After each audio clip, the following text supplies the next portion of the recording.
For decades, climbers have been tackling the Matterhorn, probably Switzerland's most iconic mountain.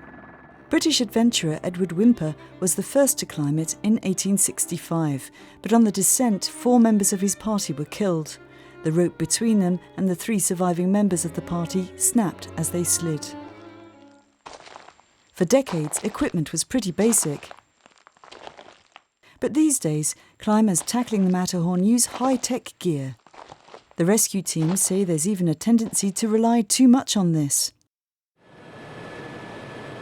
A quarter of the Zermatt mountain rescue team's call-outs are from well-equipped climbers who are simply too exhausted to finish the ascent or get back down.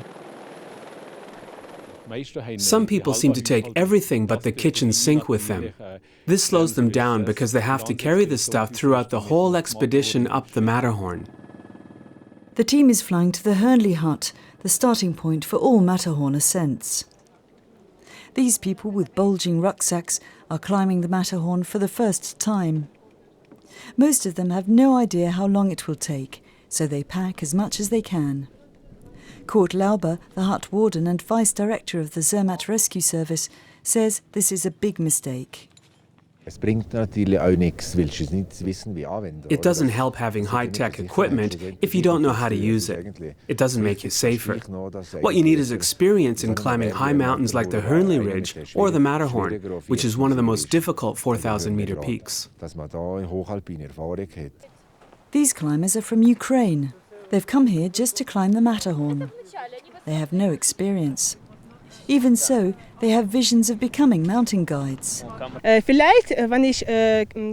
I'll bring my friends from Ukraine here and guide them up there. In good weather, more than 100 climbers can be seen making their way up the Matterhorn on any single day.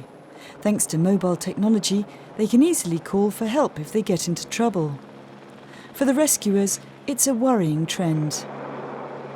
It's so easy to whip out the mobile phone and call us up. We have to go out in all kinds of weather to rescue them. That happens a lot more these days. Taking the right things with you is key to a successful ascent. For experienced climbers, less is more. I brought a bit of lunch with me, a pullover to put on, crampons of course, a pair of gloves, and a wind jacket.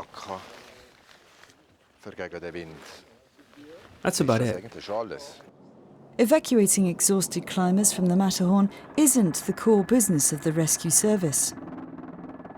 But in practice, they don't turn people down during daylight hours.